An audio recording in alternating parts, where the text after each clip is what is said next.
Jay. We've read your skeleton. Thank you very much indeed. You've heard Mr. Diamond this morning and our questions. In very short order, can you give us a few highlights of your case in the light of the indication I've just given? We know what you said in your skeleton. You've heard Mr. Diamond. Just tell us very shortly the few points you'd like to highlight. I'm grateful, my lord. In relation to ground one, Yes. the distinction between appropriate and inappropriate was made by the Employment Tribunal. The distinction is obvious, is the first point.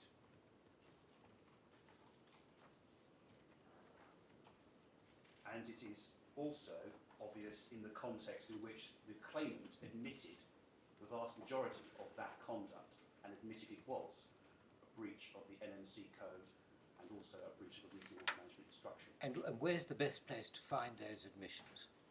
In the judgment, my lord, if you turn up pages, the core bundle. Yes. Tab 7. Tab 7. I'll give you page numbers, but page 62, for example, at paragraph 72.5 onwards, under the heading of honest belief, you'll see at 72.5 a series of admissions at the investigatory interview stage.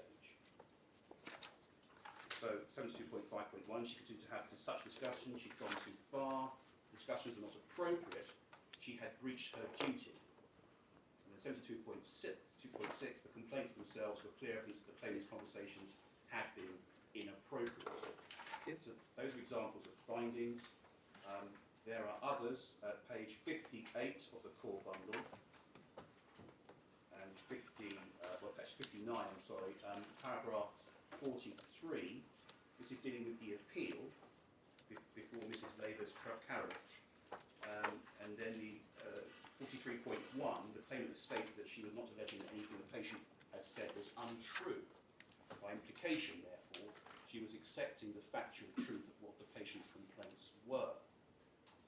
43.2, accepted that the patient she spoke to were potentially vulnerable and her conversations had caused distress and were inappropriate.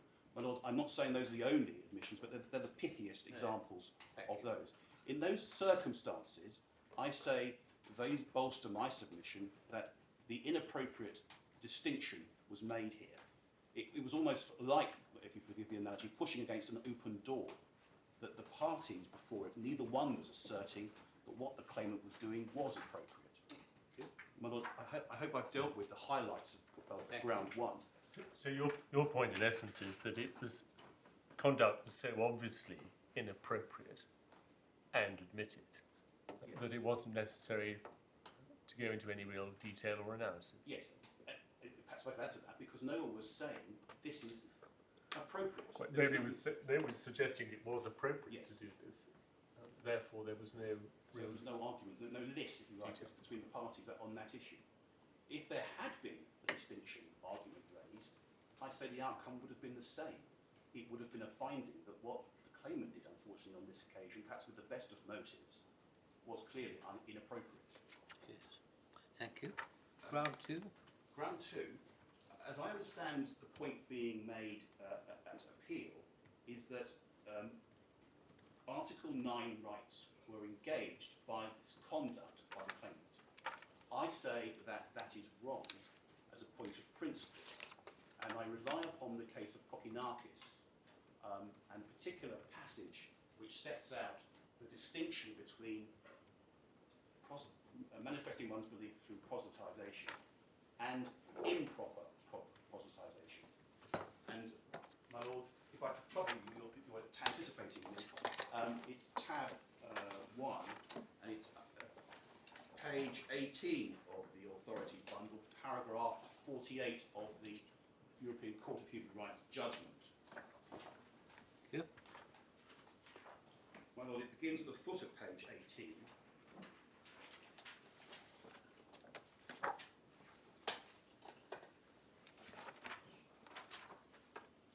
And this is first of all, the distinction has to be made between bearing Christian witness and improper proselytism. So there we find a distinction already raised.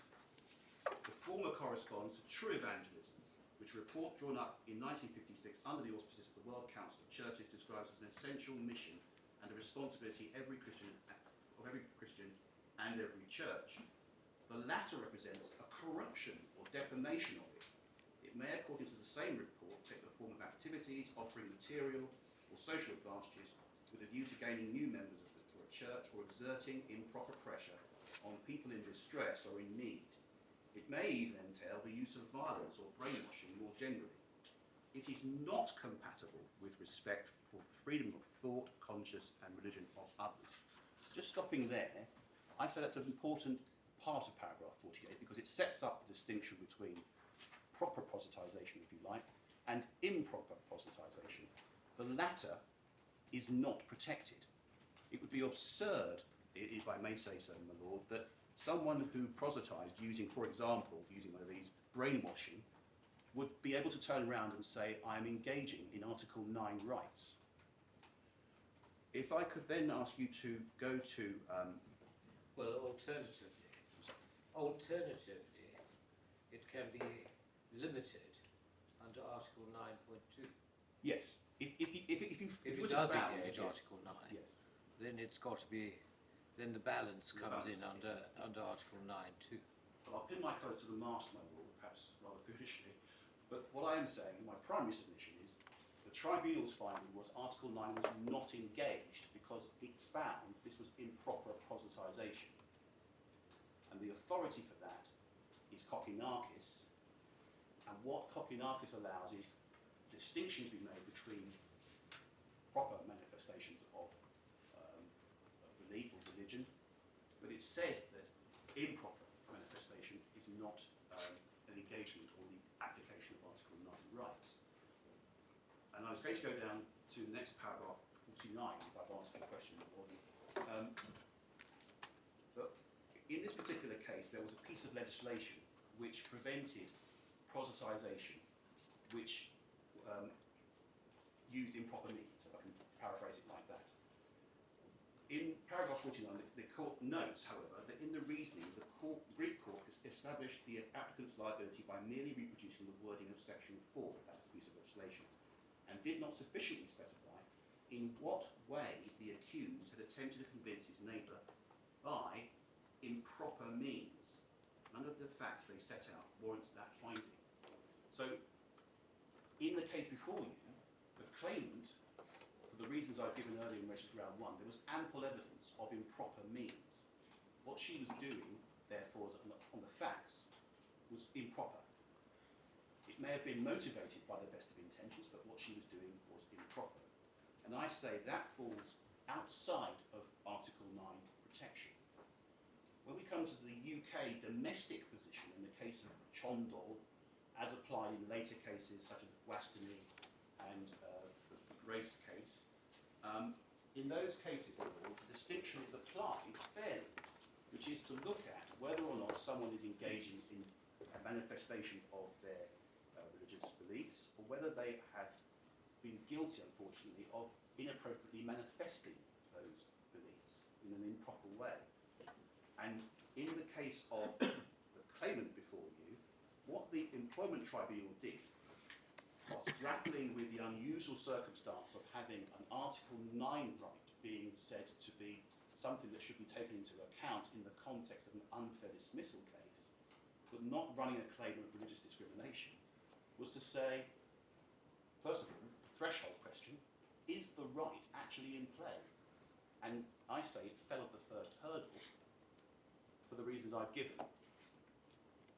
And sticking with the bullet points, if you're against me on that primary submission, I say that in effect, very much taking up my Lord's position, there was an analysis, a balancing act done, because there was an attempt to see what this conduct was and to judge it qualitatively and quantitatively, and to judge the restriction of it. Well, isn't that what Mr. Justice Chowdhury was saying? Yes, I say that's what he was saying, but with respect to Mr. Justice Chowdhury, I'm not... Now, your first point is you never get into Article 9. Yes, yes. But if you do... Your second point is if you do, there was indeed such a balance. Yes, overwhelmingly so. And my third point, if I may, is that even if there wasn't such a balancing act done, if it was done, the outcome would be the same. It must be on these facts. Do you also say, Mr. Adjei, that a certain margin of judgment has to be afforded to employers when they're applying, say, Article 9(2)? It's well established in other contexts. Certainly I've sat in religious freedom cases in the divisional court where the court has emphasised that a public authority has to be afforded a certain margin of judgment. So the employer here, a public authority, has to be given some margin, which of course will be looked at by the judge, by judicial oversight, supervision, to see that it hasn't extended beyond those parameters.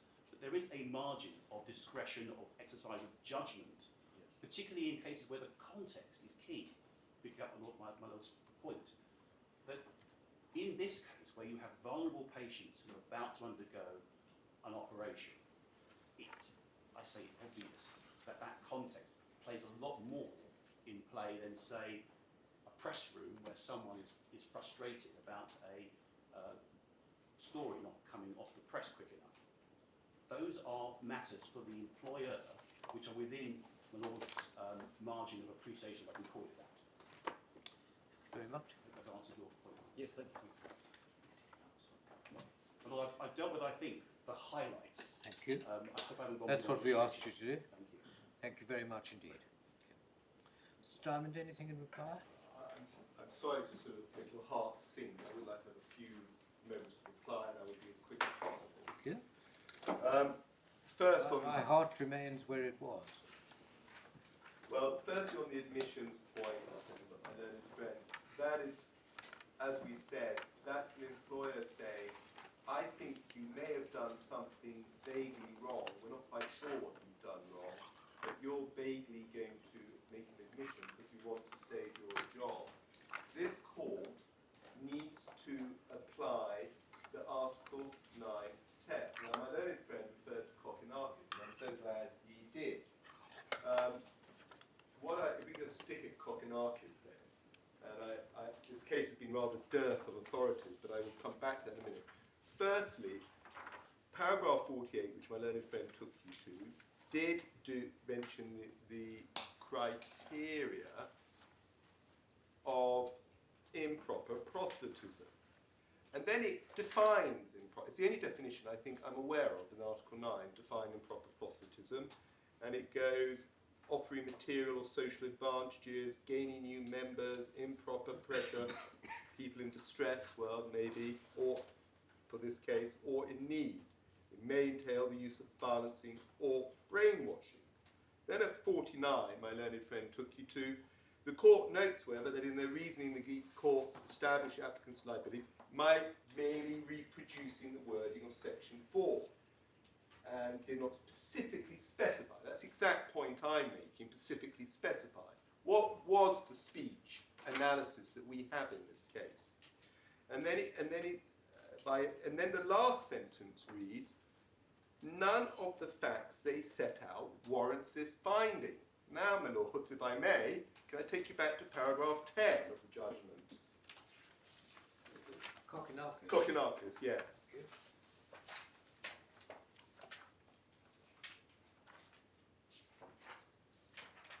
So, do you have a print off, my lord? That I use my old premise, my old copy. But do you have the actual copy in the human rights reports, or is it a print off? Is it? Not paragraph 10. Okay. Well, let me deal with that first. With the heading, the proceedings and the creed. Yes. Well, let me do that. I'm fine. That's what I wanted. So this is the first. Well, actually. Well, let's take, I don't have to repeat myself, it's very similar to the first judge. This is what the appeal court says. It was proved that with the aim of disseminating the article of faith of the Jehovah's Witness sect, somewhat prejudicial, to which the defendant adheres, he attempted, directly or indirectly, to intrude on the religious beliefs of a person of a different religious persuasion of his own, namely the Orthodox Christian faith, with the intention of changing those beliefs by taking advantage of her inexperience, her low intellect, and her naivety. More specifically, at the time and place indicated in the operative provision, he visited Mrs. Kyriaki, and after telling her he brought good news, press letter into the house. We began by telling her about the politician Ulf Palm, and by expounding pacifist views. He then took a little book, and it continues, and she was too weak to challenge him and lacked the knowledge, right, my lords? Over the page, it has the witness statement at the very end of paragraph 10 of Mrs. Kyriaki, this poor woman. They immediately talked to me about Olive Palm, whether he was a pacifist or not. And the other side, I can't remember. They talked to me about things I do not understand very well. It was not a discussion, but a constant monologue by them. If they had told me they were Jehovah's Witnesses, I would not have let them in. I don't recall whether they spoke to me about the kingdom of heaven. Stayed in my house about 10 minutes. I don't want to bore you with it all. In the last sentence, however, the discussion did not influence my beliefs.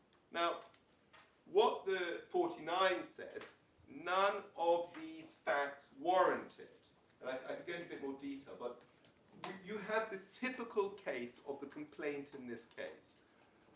Oh, he's come into my house. I'm a vulnerable person. I haven't got enough intellect. I'm going to be in a hospital. He's forcing the views on me. Oh, well, it hasn't affected my views, and I just don't like Jehovah's Witnesses, and I want them punished. The European Court specifically said, we're giving you a definition of improper proselytism, and this is 1,000 miles from it, and these facts don't come to it. And before I leave Coconut, there's a couple of other interesting points in it you may be interested in. I'll read them to you, my lord, because you needn't go to them. But there's the concurring opinion of Judge de Meyer, in which he simply says, proselytism defined as zeal in spreading the faith. That's de Meyer. It's at the back. They've got the concurring judgments. That's why I was a bit anxious that you had the same version as me. But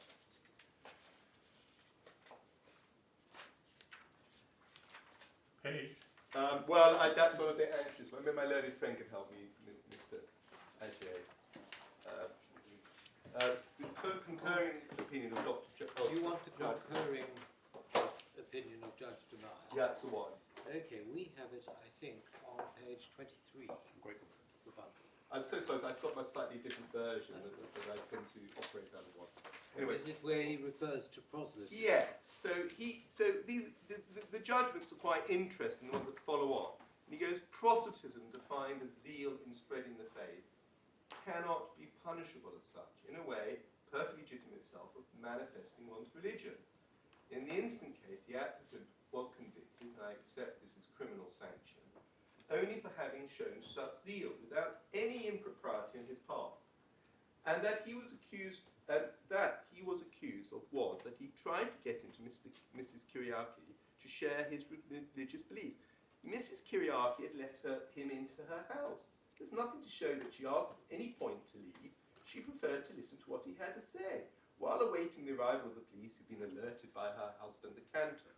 So here you see the classic passive response, and why I submit we need a speech analysis by the Court of Appeal in this case.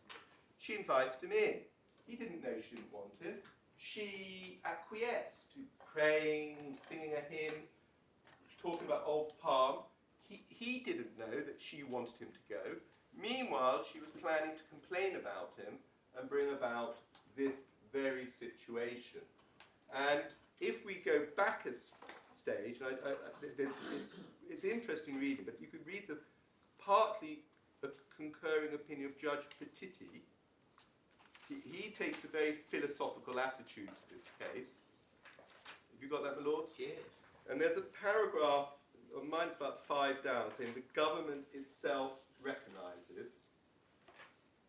Yes, page 21. 21. The government itself recognised that the applicant was prosecuted because he had attempted to influence his audience, abusing her inexperience in religious doctrine and exploiting her low intelligence. And I stop here to say Greece is full of these laws, and they're still functioning. If you give a tract to a 6-year-old child, that's a vulnerable person. It's not therefore about protecting others against means of physical and psychological coercion, but about attributing to the state the responsibility to judge the weakness of a person in order to sanction a proselyte, which could become dangerous. And he goes on, it's actually a very philosophical judgment. Well, we don't know. We're replying in a reply at the moment. I know we're in a reply, but my notes say Not a reading of I something. could mount a very powerful Article 9 case that it is engaged, Yes. that Wasney was incorrectly decided, we Yes. shouldn't be relying it, so was Shondal. Yes. This case is directly on point, because what it actually says is, all this stuff, people are vulnerable, states got to assume these powers of protecting them. People, the facts of the case, found by the Greek courts, invited into the house, some form of deceit, she not objecting. That's called free speech. It's called free speech. Sorry, Mr. Diamond, which Yeah. cases did you say, just remind, which cases were wrongly decided? Wastoney and Chondal as well. I'd say I could, if I was given enough time to sort of, I could show you Article 9's engaged, the requirements of Article You've 9. been given more than enough time. I to give- understand that, my lord. I focus No, on no, it, but- let's be absolutely clear about that. Yeah, If you want well, more my lord, time, you've got it. Okay. I don't want to. Well, as I said, I don't believe there's been a correct Article 9 engagement. Yeah. If you want time to argue a point which is legitimately within grounds 1 and 2 and arises on reply, you've got the time. So Okay. Well, use it if you want it, then what I would say, but keep to what is I'll just keep. permissible in a reply. I would just say, the point I draw to your attention, Kokinakis is directly on point. It does define improper proselytism, and it crosses a high threshold. Yeah. It's critical of the That's the state. point you just made. Yes. So we say it's relevant. In Edwida, where Article 9 is the first time dealt with, Yeah. I submit that the European Court was critical of the British decisions in that case, and we all know what the British Did you decisions rely were. on this case in It's in the bundle. No, I know it's in the bundle, but we're in a reply. I'm just saying, I didn't think I was. Well, maybe my fault, my lords. I didn't feel there was much receptiveness to Article 9, so I was. Advocate has to make a choice. Well, that may be true, my lord. What I simply say is, you can see the criteria of Article 9. It applies in the workplace. It does require a speech analysis. It's not enough. And Edwida, I submit, was extremely critical of the British approaches to this. And that's why I believe Wasson is incorrectly decided. There has to be some form of analysis of improper and proper. And it wasn't improper in Kokonakis. The British approach is severely criticised in my submission in Edwida, and those authorities are simply erroneous. Which passages do you want us to look at in a week? Yeah, well, if you just go quickly at Edwida. Give us the references. Yes, well, the references I would submit are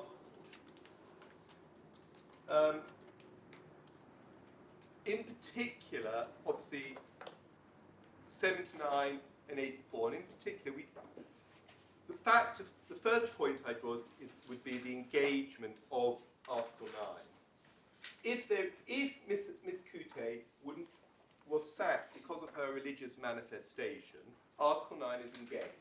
So it's not a reply to say, well, I would have treated anybody the same if they raised a religious point or didn't raise a religious point, because the simple fact is, but for Article 9, we've got a convention engagement. So we move away from the straightforward, as I said in my skeleton, straightforward, no difference test to an Article 9 test. But you'd accept that if she wasn't sacked because of her religious manifestation, but was sacked because of improper proselytization, that's game over. No, don't. My submission is, if you were sacked because of a manifestation of religion, you're in Article 9 territory, and you can't avoid it by saying, that's not my reason. Because it's quite clearly the manifestation of religion that resulted in the dismissal.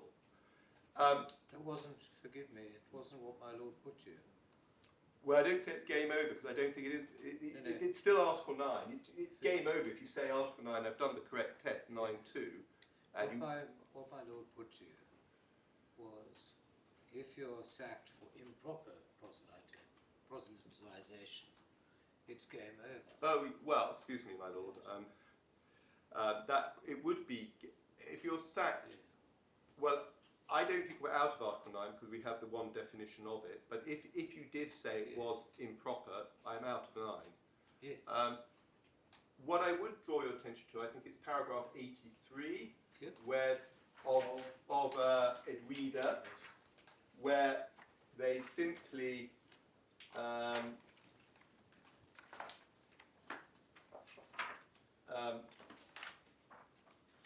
link. This is page 224. 224, thank you, my lord. I've looked at these passages Yes. often in the past, but I've looked at them again in preparation for this hearing, and I am very happy, speaking for myself, for you to show us anything in the case law which you say supports your case on this appeal. Yes. But I've read 79 again now. I've read 84 again now, and at least to me, they don't appear to support Well, the propositions you're advancing. well, the But if propositions you I'm miss something, please show it to us.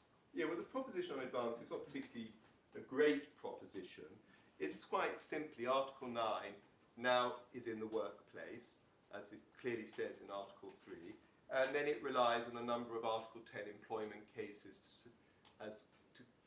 to conject against it. So, as I said at the beginning, if this was an Article 10 case, whether it's ferendo bono, someone swearing at a journalist or something like this, we'd have no disagreement with Article 10 engaged. What they're simply saying in this case, where there's religious speech engaged, you'd apply the same mechanisms of test. It's engaged. And that engages the specific Article 9 test of proper and improper, and then the traditional convention tests of sufficient reasons, proportionality, and so forth. So that, in our submission, is why and if we could perhaps go to 92, you may, in this case, they refer to all the Lord Neuberger judgments, that it's not a core part of faith. Though the European Court considers the judgments in Lidelli, the BA cross-case judgments, where it wasn't held, the motive wasn't this, and that wasn't the reason. They consider it all, and as you know, they said Article 9 was applicable, so they didn't follow. But in Article 92, they try to deal with this problem of the British courts, and they say, in common with a large number of contracting states, the United Kingdom does not have legal provisions specifically regulating the wearing of religious clothing and symbols in the workplace. Miss Edwida brought domestic proceedings for damages for direct and indirect discrimination contrary. It was accepted before the Employment Tribunal. It had no jurisdiction to consider any separate or freestanding claim under Article 9 of the Convention. The applicant was able to invoke Article 9 before the Court of Appeal, although that court held that there had been no interference with the rights under Article 9. Nevertheless, while the examination of Ms. Weeder's case by the domestic tribunal and court focused primarily on the complaint about discriminatory treatment, it is clear that the legitimacy of the Uniform Code and proportionality of the measures taken by British Airways in respect of Ms. Edwida were examined in detail.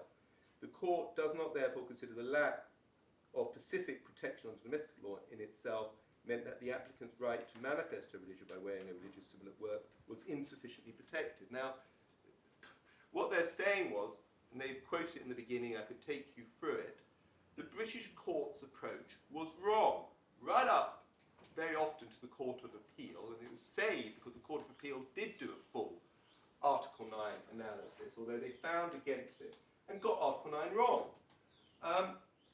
Nevertheless, and of course, Edwida itself was a case that change the strength of itself of Article 9. It was the first major case on it, and it recalibrated the balance. But what has to take place in the domestic courts at some spot is an analysis of what Article 9 requires, proper and improper. And that, my lords, has not taken place in this case. Speech, and I could be sort of, and if you won't, I'm sure you'll allow me to have the sort of grace of counsel, but there's been no attempt to deal with this issue or accommodate Ms. Kuteh's views. The workplace are not religious free speech zones, and there is no intersectionality on this area of law. I showed you a What case. does that mean? Well, it's What does incoherent. No intersectionality. Well, I What mean, does that mean? yeah, I mean it's incoherent. There's a discordance in the law. If I take the example of that Times editor who goes, "The effing Pope," well, it's shrugged off. Get used to it. It's called free speech. If he'd said, "Effing Muhammad," or something like that, we would have had a real case. Are we straying a bit from your reply? Well, what I would say is this. Just a little. Well, just a little, but I'm urging on the Court of Appeal to do a speech analysis. Probably in injury time. I'm in injury time, but many penalties have gone in injury time, except Man United did it the other week. I'm just saying, the tests of religion in Edwida actually were very reminiscent of the first House of Lords in Williamson. The courts have recognised in COPSI Article 9 rights in unfair dismissal situations, even where the findings of the Employment Tribunal, in Mr. COPSI's case, I was sacked because I didn't turn up to work on Sunday, and the employer said, "Well, I'd sack you if you went to a football match on Sunday. My only concern is you turning up." That's not the point. We treat everyone the same. There's another case you want us to look at, which you didn't refer to. I didn't research you. You're welcome to. I'm just very anxious on the My time. may say that you're not entitled to in reply, but speaking for myself, if there really is any authority which you feel supports your propositions of law, I want to leave this hearing being sure Okay. that you... But I do stress, it has to support your propositions of law, and with all due respect, must not be on yet another tangential point. No, well, I think my proposition of law at the moment is that there wasn't a full Article 9 engagement. Right. So my point of law is Kokonakis is extremely helpful. Edwida requires our national courts to apply, of course, Article 9 criteria, and in our submission, that can easily be done in our national courts on a matter such as this.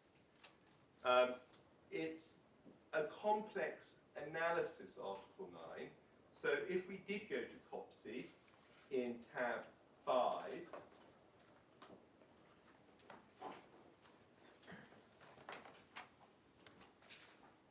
Is this an Article 9 case? it's an Article 9 case, but the merit of it is, and of course this is an old Article 9 case.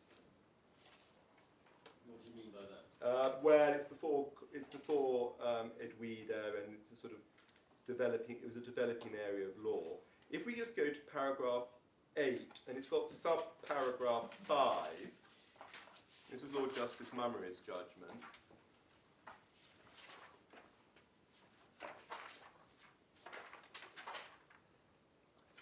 And it says there, on the findings of fact by the Employment Tribunal, Mr. Copsey was not dismissed for being a Christian. There was no finding that Devon Clays were anti-Christian or anti any other religion or religious practice or observance as such. Devon Clays employed other employees holding religious beliefs and, where possible, attempted to accommodate their beliefs. The reasons for Mr. Copsey's dismissal, and that being the set of facts known to the employer or beliefs held by him which caused him to dismiss the employee, was held to be his refusal to agree to a contractual variation in his working hours so as to provide that he would work a 7-day shift, including a Sunday if needed. The perception of Devon Clays and of the Employment Tribunal was that that reason was not any way connected with his religious beliefs. So that finding was upheld by the EAT, that he was dismissed for not turning up to work on a Sunday. If we... Just before we leave that page, can we please note the top of page 1794, subparagraph 1. Could you just give me the paragraph number, my lord? I'm so sorry, I've got a slightly... It's paragraph 8. Oh, wait, well, yes. Subparagraph 1. Yes. At the top of 1794.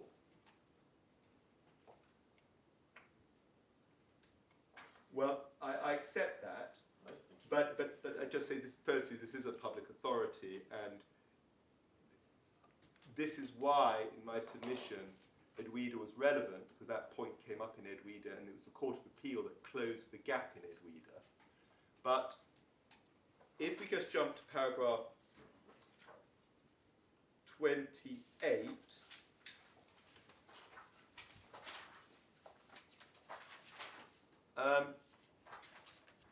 and he goes at 28, although I see the force of the tribunal's finding on the reason for dismissal, they are not, in my view, a complete answer to Mr. Cox's complaint under Article 9, and I hope you don't think I'm misleading you, but jump to 30. I do not agree, however, that of itself means that the circumstances of his dismissal fall outside the ambit of Article 9. Contrary to what the tribunal said, there was a connection between his dismissal and his religious beliefs, and that's the nexus. And then there's a lot of discussion at a very basic level of European Court jurisprudence, where they say they don't understand the reasoning of the European Court, but we're going to follow that. And at 36, Lord Justice Mummery says, in the absence of the Commission's rulings, I would have regarded this a case of material interference with Mr. Cox's Article 9 rights.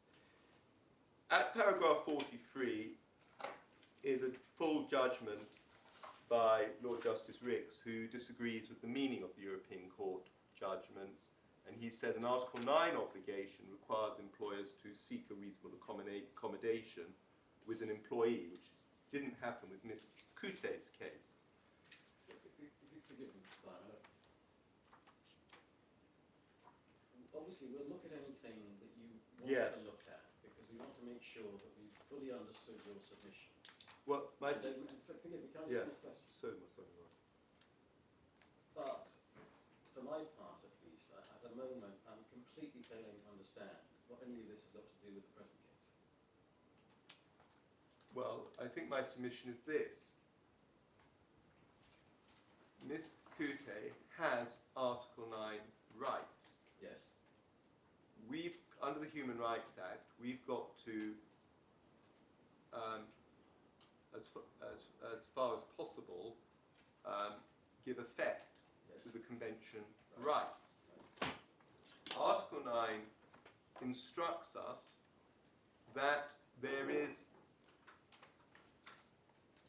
a question of appropriate and inappropriate manifestations of religion. We've got guidance on it, and we'd say if you actually, but if you actually look at the facts of Kuteh, it's quite evident that she would be on the right side of Kokonakis rather than the wrong side. All of that I understand. I was just wondering why we're being taken to Copsey when it doesn't seem to have anything to do with the facts of the present case. But if it does, the only point I did on Copsey was that's why these British decisions aren't addressing Article 9 rights, whether it was Edwida or whether it was someone not wanting Sunday. This approach, we would treat everybody the same. Anybody that speaks inappropriately, we would dismiss. That's the reason. Anybody who disobeys a management instruction. I hate to interrupt, but that's not what we're dealing with in this case. Exactly, I was going to say that. It's another case. You can argue it then. We're not engaged here, with all due respect, in some general or abstract discussion of the law in this area. What we are dealing with is your two grounds of appeal as to why this employment tribunal, on the facts of this case, erred in law. Now, we've heard your submissions in opening. If I may respectfully say so, very fully. We've seen your written arguments. I think we do understand what you say about the 2 grounds of appeal. You're in a reply now, and I do want to make sure that I don't leave this hearing with anything having been missed out that you feel is important. But Well, COPC doesn't seem to take anything Well- any further in this case. right. Well, the point, the succinct point I make, I won't repeat myself on inappropriate. The learned judge in the Employment Tribunal failed to give full effect to Article 9. He glanced over it in a couple of paragraphs. So you've made that. Well, that's the point, and you see what the tests involve. Yes. We should have had a discussion, and I've tried in this court to sort of define the natures of speech, animus, hostile, knocking on a Greek Orthodox priest's door and sneaking in perhaps, and someone inviting you. Whatever there is a threshold of engagement, the courts need to be bold. There's too much restriction on free speech, too much offence, too much complaint. We have to all live together. We all hear things we don't like. We all may be in positions where someone says something inappropriately, foolishly, insensitively. Well, she's a caring nurse. She loves her patients. It's too draconian what's taken place to Miss Kuteh. That's my submission. Thanks very much.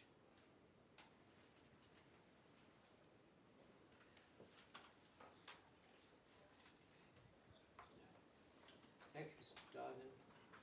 Thank you, Mr. Ajay. We're grateful for your submissions. We shall reserve judgment in this matter. We will hand it down in the usual way. Please do not attend when we hand it down. That's simply a waste of your time and money.